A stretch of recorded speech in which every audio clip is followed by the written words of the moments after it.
Good afternoon. आज हम पढ़ेंगे कविता बेटी युग। कल हमने अस्पताल पूरा पढ़ लिया, मैंने कुछ क्वेश्चन भी आपको पूछे थे।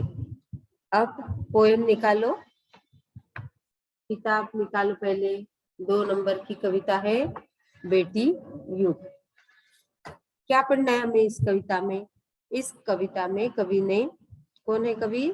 आनंद विश्वास, हमें बता रहे हैं कि जब बेटियों को पढ़ाएंगे, उन्हें समुचित शिक्षा देंगे तो उनमें आत्मविश्वास बढ़ेगा। बेटियां आत्मनिर्भर होंगी, वे देश की प्रगति में बढ़ बढ़कर भाग ले सकेगी। तो कवि का कहना है कि आजकल तो बहुत सारी बेटियां पढ़ रही है, लेकिन पहले के जमाने में सिर्फ बेटों को पढ़ाया जाता था और बेटियों के पढ़ाई पर कोई ध्यान नहीं देते थे, क्योंकि बेटियां क्या थोड़ी 10-12 साल की भी हो जाती थी तो उनकी शादी करवा देते। लेकिन लड़कों को तो पूरी फैमिली का बोझ उठाना है, तो इसलिए उनको पढ़ाते थे। अच्छे उसके जॉब के लिए भी कोशिश करते थे, या तो उनको कोई बिजनेस करने के लिए भी उनको प्रोत्साहित करते थे। लेकिन बेटियों की पढ़ाई की तरफ किसी का ध्यान नहीं था। तो कवि बोलते हैं कि बेटियों को भी हमें पढ़ाना है, आत्मनिर्भर करना है, क्योंकि बेटियां भी देश की उन्नति के लिए सहायता करेंगी। अब हम पोएम पढ़ते हैं, मैं उसका आपको अर्थ बताती हूँ। नानी वाली कथा कहानी अब भी जग में लगे सुहानी, बेटी युग के नए दौर की आओ लिख ले नई कहानी। कि पुराने जमाने की बातें तो हमें अच्छी लगती है, आज भी अच्छी लगती है, लेकिन वो पुराने जमाने के तौर तरीके वैसे के वैसे आज हम फॉलो कर रहे हैं क्या? नहीं, उनमें बदलाव आया है, बदलाव चेंजेस हुए हैं। तो वैसे हमें ये जो लोगों की मानसिकता थी कि बेटों की पढ़ाई में ज्यादा रुचि थी और बेटियों की पढ़ाई में रुचि नहीं थी, या उनको प्रोत्साहन नहीं दिया जाता था, या वो पढ़नी ही चाहिए ऐसी किसी की जिद नहीं रहती थी, तो वो सोच हमें बदलनी पड़ेगी। हमें बेटियों को भी पढ़ाना पड़ेगा। बेटी युग में बेटा बेटी सभी पढ़ेंगे, सभी बढ़ेंगे, फौलादी ले नेक इरादे खुद अपना इतिहास पढ़ेंगे। कि जैसे बेटों को पढ़ा के उनकी उन्नति के लिए मम्मी पापा सोचते थे, वैसे ही हमें अब बेटियों की पढ़ाई के लिए भी तरफ भी ध्यान देना है। इस नए युग के लड़के लड़कियां दोनों पढ़ेंगे, पढ़ लिख कर आगे बढ़ेंगे और तरक्की के मजबूत इरादों के साथ स्वयं भी अपना इतिहास लिखेंगे। जब देश के सभी लड़के और लड़कियां पढ़ेंगे तो देश आगे बढ़ेगा। युवक युवतियां प्रगति की दौड़ में दौड़ेंगे। आज भी बच्चों को नानी द्वारा सुनाई गई कहानियां प्यारी लगती है। बेटा शिक्षित देश पढ़ेगा, देश बढ़ेगा, दौड़ेगी अब तरुण जवानी, नानी वाली कथा कहानी अब भी जग में लगे सुहानी। क्या करना है? बेटियों को भी पढ़ाना है, बेटों को भी पढ़ाना है। जब सभी पढ़ेंगे और सभी एक नया इतिहास रचेंगे। सबको पढ़ाई करने का हक है। जब सब पढ़ेंगे तो देश पढ़ेगा, तो देश बढ़ेगा। जब सब शिक्षित होंगे तो हमारी उन्नति होगी। देश बढ़ेगा मतलब हमारी उन्नति होगी। दौड़ेगी अब तरुण जवानी, सब बेटे बेटियां युवक सब पढ़ेंगे। और आज भी पुरानी बातें हमें अच्छी ही लगती है, नानी जो कहानी सुनाती वो अच्छी लगती है, लेकिन वैसे ही हम आज भी नहीं रह सकते, हमें कुछ चेंजेस करने हैं। बेटा शिक्षित आधी शिक्षा, दोनों शिक्षित पूरी शिक्षा। जब सिर्फ बेटों को पढ़ाया जाता था तब पूरे देश की पढ़ाई नहीं होती थी, आधे ही लोगों की पढ़ाई होती थी, क्योंकि आधी बेटियां वैसे ही रहती थी बिना पढ़ाई के। तो बेटा शिक्षित आधी शिक्षा, दोनों शिक्षित पूरी शिक्षा। तो दोनों को जब हम पढ़ाएंगे तो पूरा देश हमारा शिक्षित होगा।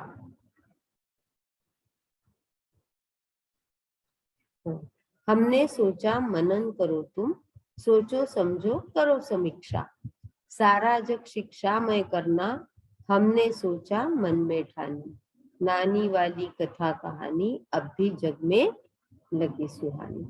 कवि कहते हैं कि यदि केवल बेटों को अच्छी तरह शिक्षित किया जाएगा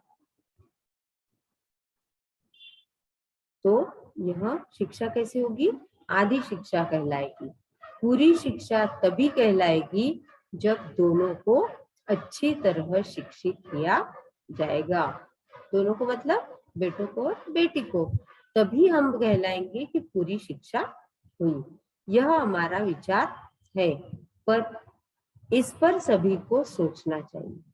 तो क्या जरूरी है ये या नहीं है, इसके ऊपर सबको सोचना जरूरी है, विचार करना चाहिए। हमने विचार किया है, मन में ठान लिया है कि सारे संसार को शिक्षित करना है। आज भी बच्चों को नानी द्वारा सुनाई गई कहानियां अच्छी लगती है। कवि कहते हैं कि ये जो विचार है दोनों को पढ़ाने का, ये हमने पक्का किया है, निश्चय किया है कि हम पूरे संसार को पढ़ाएंगे। क्योंकि सिर्फ बेटों को पढ़ाना वो आधी शिक्षा होगी, लेकिन बेटों और बेटियों को पढ़ाना पूरी शिक्षा होगी। तो हमें शिक्षा कैसी करनी है? पूरी करनी है। ठीक है। अब कोई ना अनपढ़ होगा, सबके हाथों पुस्तक होगी, ज्ञान गंगा की पावन धारा सबके आंगन तक पहुंचेगी, पुस्तक और कलम की शक्ति जग जाहिर जानी पहचानी, नानी वाली कथा कहानी अब भी जग में लगे सुहानी। अब समाज में कोई भी अनपढ़ नहीं रहेगा। जितने भी समाज में लोग हैं उसमें बेटियां बेटे सब पढ़ेंगे। सभी बालकों के हाथ में किताब होगी, पुस्तक होगा। ज्ञान रूपी गंगा की पवित्र धारा प्रत्येक व्यक्ति के आंगन तक पहुंचेगी, मतलब हर घर में शिक्षा पहुंचेगी। गंगा की पवित्र धारा, शिक्षा रूपी गंगा, पढ़ाई की या ज्ञान रूपी गंगा। गंगा मतलब नदी, बहती हुई गंगा नदी नहीं, ज्ञान रूपी पढ़ाई वाली जो धारा है वो सब घर घर तक पहुंचेगी। अर्थात हर घर का बच्चा पढ़ेगा। सभी जानते हैं कि कलम में कितनी शक्ति होती है। आपको भी पता है, एक आधा विचार समाज में पहुंचाना है, सबको समझाना है, तो एक व्यक्ति बोल बोल के कितना समझाएगा, लेकिन कलम में बहुत ताकत होती है। आप लिख दो और पूरे प्रसार माध्यम से प्रसारित करवा दो, तो वो घर घर में हर एक के मन तक पहुंच जाता है। तो इसलिए कलम में बहुत बड़ी शक्ति है, तो सबको लिखना पढ़ना आना चाहिए। पुस्तक के ज्ञान का भंडार है, तो पुस्तकें है हमारी, वो क्या है? ज्ञान का भंडार है। इसलिए तो हम किताब लेकर पढ़ाई करते हैं, इसमें से हमें बहुत सारा ज्ञान मिलता है, इसमें पूरा ज्ञान समाया हुआ है। इसलिए पुस्तक को ज्ञान का भंडार कहा गया है। और इसीलिए बच्चों को आज भी जो कहानी है नानी की, मतलब पुरानी जो बातें हैं वो तो सबको अच्छी लगती है, लेकिन समाज के इसमें बदलाव जरूरी है। बेटी युग सम्मान पर्व है, पुण्य पर्व है, ज्ञान पर्व है, सबका सम्मान करे तो जन जन का उत्थान पर्व है। सोने की चिड़िया तब बोले, बेटी युग की हवा से आनी, नानी वाली कथा कहानी अब भी जग में लगे सुहानी। बेटी युग, अभी जो बेटी युग है मतलब बेटियों का सम्मान किया जाता है, उनको पढ़ाया जाता है। पहले तो बहुत छोटी छोटी लड़कियां रहती थी, उनकी शादी करवा देते थे, वो बेचारी चक्की चूल्हा करते करते ही थक जाती थी। लेकिन आज उनको अपना खुद का एक मत होता है। कुछ लड़कियां बोलते हैं नहीं, हमें ये पढ़ना है, पूरा हमें सेटल होना है, फिर हम शादी करेंगे। तो उनको भी वो अपना मत बताने का अधिकार अब हम बेटियों को दे रहे हैं। तो क्या है ये बेटी युग? ये सम्मान का पर्व है, यह पुण्य पर्व है, यह ज्ञान की प्रतिष्ठा का पर्व है, क्योंकि उनको ज्ञान से प्रतिष्ठा मिलेगी, सम्मान मिलेगा।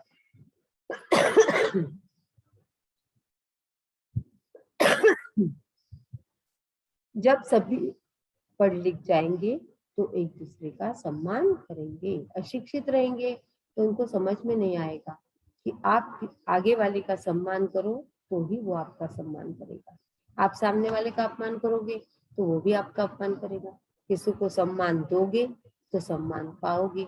ये बात कब समझ में आती है? जो शिक्षित होता है, जिनको ज्ञान होता है कि सामने वाले का भी अपमान हमें नहीं करना चाहिए। हमें हम उनको उनका सम्मान करेंगे तो वो भी हमारा सम्मान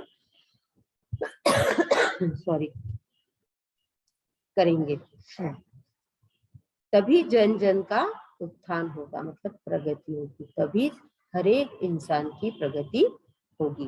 प्राचीन काल में भारत सोने की चिड़िया कहलाता था, है ना? वो गाना आपको पता है कि जहाँ डाल डाल पर सोने की चिड़िया करती है बसेरा, वो भारत देश है मेरा। तो सोने का, ऐसे बोलते थे कि भारत की भूमि से सोने का धुआं निकलता है, सोन्याचा धूर निघतो भारतातून, एवढा समृद्ध देश आहे असं म्हटलं जात होतं। प्राचीन काल में भारत सोने की चिड़िया कहलाता था। अब फिर बेटी युग की हवा में यह गूंजेगा कि भारत की सोने की चिड़िया है, भारत सोने की चिड़िया है। आज भी बच्चों को नानी द्वारा सुनाई गई कहानियां अच्छी लगती है। तो ऐसे बेटी युग हमारे यहाँ आना चाहिए। अभी तो शहर में तो ऐसे कोई प्रॉब्लम हमारे नजर के सामने नहीं आता कि नहीं चलो सब शिक्षा साथ में ले रहे, लड़के लड़कियां साथ में पढ़ रहे, जिस घर में लड़का है लड़की है दोनों को पढ़ाया जाता है, अच्छे अच्छे कोर्सेज किए जाते हैं, कोई इंजीनियर बनता है, कोई डॉक्टर बनता है, कोई अच्छे पोस्ट पर काम करता है। लेकिन आज भी ऐसे कुछ समाज है कि जहाँ घर में बेटी पैदा हुई कि दुख मनाते हैं, या किसी ऐसे भी समाज है कि जहाँ बेटी हुई, अरे अब हमारा पूरा जो कमाया हुआ धन है वो इसके पीछे चला जाएगा, क्योंकि उनकी समाज में दहेज की प्रथा है। तो जिनको 2 बेटियां है वो तो बेचारे गए काम से। तो ऐसे सोचना गलत है। बेटियों को अच्छे से पढ़ाओ लिखाओ, वो भी खुद के पैर पे खड़े होंगी। एक फैमिली बेटी माँ बाप को संभाल सकती है, सास ससुर को संभाल सकती है, अपने घर की उन्नति कर सकती है। इसीलिए कहते हैं कभी कि बेटियों को पढ़ाओ, देश की उसमें उन्नति होगी, वो देश के उन्नति में सहायता करेगी। तो ऐसे ये पोएम हमने समझ ली है। अब एक बार मैं शॉर्ट में फिर से बताती हूँ, फिर नेक्स्ट पीरियड हम क्वेश्चन आंसर लिखेंगे। नानी वाली कथा कहानी अब भी जग में लगे सुहानी, बेटी युग के नए दौर की आओ लिख ले नई कहानी। ये जो पुरानी कहानियां है वो तो अच्छी लगती है, आज भी आप भी अपने दादा दादी के पास, नाना नानी के पास कहानी सुनते हैं, लेकिन वही कहानी पे अटके नहीं रहना है। हमें क्या करना है? बेटी युग की नई कहानी लिखना है। तो बेटी युग की कहानी मतलब क्या कि पुराने जमाने में जो लड़कियों पर अत्याचार किए जाते थे, उनको पढ़ाना लिखाना नहीं, सिर्फ छोटी जैसे बच्ची 5-6 साल की होती है, चलो छोटा छोटा घर का काम करो, फिर 12-14 साल में उसकी शादी करवा देते थे, फिर उसको तो चक्की चूल्हा वही संभालना पड़ता है। तो ये नहीं करना है। तो हमें नई कौन सी कहानी लिखना है? बेटी युग की। उनको पढ़ाने की कुछ सोच हमारी बदलनी है, मतलब कहानी नई बनानी है। पुरानी कहानियां तो अच्छी ही रहती है, लेकिन वही कहानी साथ लेकर हम अपना जीवन व्यतीत नहीं करेंगे। ठीक है? बेटी युग में बेटा बेटी सभी पढ़ेंगे, सभी पढ़ेंगे। तो जो पढ़ेंगे वो बढ़ेंगे, उनकी उन्नति होगी। फौलादी ले नेक इरादे खुद अपना इतिहास बनाएंगे। जैसे बेटों ने कुछ ठान ली है, वैसे बेटियां भी अपने मन में सोच के वो पूरा करके, आजकल तो बेटियां ही सबसे आगे रहती है, क्लास में भी लड़कियों के नंबर ज्यादा आते हैं। आपको पता है आप लोग भी पढ़ाई करते हो, लेकिन बेटियां बहुत ध्यान लगा के पढ़ती है। सब में अपवाद होता है, मैं ऐसे नहीं बोलूंगी, बच्चे भी अच्छे करते हैं, बच्चियां भी अच्छे करती है, लेकिन माँ बाप की सोच बदलनी चाहिए कि बेटी को भी पढ़ाना है और बेटे को भी पढ़ाना है। देश पढ़ेगा, देश पढ़ेगा, तो सब पढ़ेंगे, इसका मतलब है हमारा देश पढ़ेगा, तो जो पढ़ेगा वो आगे बढ़ेगा। दौड़ेगी अब तरुण जवानी, नानी वाली कथा कहानी अब भी जग में लगे सुहानी। बेटा शिक्षित आधी शिक्षा, दोनों शिक्षित पूरी शिक्षा। जब दोनों को पढ़ाएंगे तो ही पूरा देश पढ़ेगा। सिर्फ बच्चों को पढ़ाएंगे, बेटों को पढ़ाएंगे तो पूरा देश शिक्षित नहीं होगा। हमने सोचा, मन में सोचा, मनन करो तुम। हमने सोचा, मनन करो तुम। तो बोलते हैं कि हमने तो सोच लिया, कभी बोलते हैं आप भी उसका मनन करो, सोचो उसके ऊपर, सोचो समझो करो समीक्षा। सोच समझ के विचार करो और ठान लो मन में कि हमें बेटियों को भी पढ़ाना है। सारा जग शिक्षा में करना हमने सोचा मन में, कि पूरे देश को हम शिक्षित करेंगे। अब कोई ना अनपढ़ होगा, सबके हाथों पुस्तक होगी, ज्ञान गंगा की पावन धारा सबके आंगन तक पहुंचेगी। घर घर तक ज्ञान धारा, जो ज्ञान गंगा है, मतलब जो पढ़ाई का विचार है, वो हमें हर घर के दरवाजे तक पहुंचाना है, सबको पढ़ाना है हमें। पुस्तक और कलम की शक्ति जग जाहिर जानी पहचानी, कि कलम और किताब में कितनी ताकत होती है। किताब ज्ञान का भंडार होता है, जो चीज हम बोल के नहीं समझा सकते वो लिख के, सब जब उसको पढ़ेंगे तो विचार हमारा सब जग में फैल जाएगा।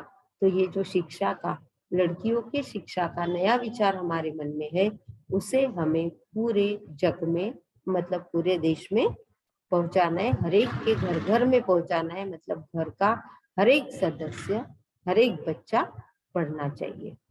बेटी युग सम्मान पर्व है, पुण्य पर्व है, ज्ञान पर्व है, सब सबका सम्मान करे तो जन जन का उत्थान करे। बेटी युग के सम्मान का पर्व है, बेटी को सम्मान देने का पर्व है, पुण्य पर्व है। ये जो हम काम कर रहे हैं बेटियों को पढ़ाने का, ये एक पुण्य का काम है। हम पुण्य करते हैं मतलब अच्छा काम करते हैं, तो बेटियों को पढ़ाना ये एक अच्छा काम है, पुण्य कर्म है जो हम करने जा रहे हैं। सब सबका सम्मान, एक दूसरे का सम्मान करो। आप सामने वाले को वाले का अपमान करोगे तो वो जरूर आपका अपमान करेगा। सोच के तभी के तभी नहीं कर सकेगा, लेकिन कभी ना कभी जरूर करेगा। इसलिए सामने वाले का सम्मान करो, वो खुद ब खुद आपका सम्मान करेगा, और फिर पूरा जग प्रगति करेगा, उत्थान करेगा, उन्नति करेगा देश। तो आपका देश जो है, पुराने जमाने में जो बोलते थे कि भारत सोने की चिड़िया है, तो वैसे ही फिर से सोने की चिड़िया हमारा देश बन जाएगा और हमारा देश उन्नति करेगा। तो ये कविता आपको फिर से एक बार पढ़ना है। इसके क्वेश्चन आंसर शब्दार्थ में आपको कल लिखवा दूंगी।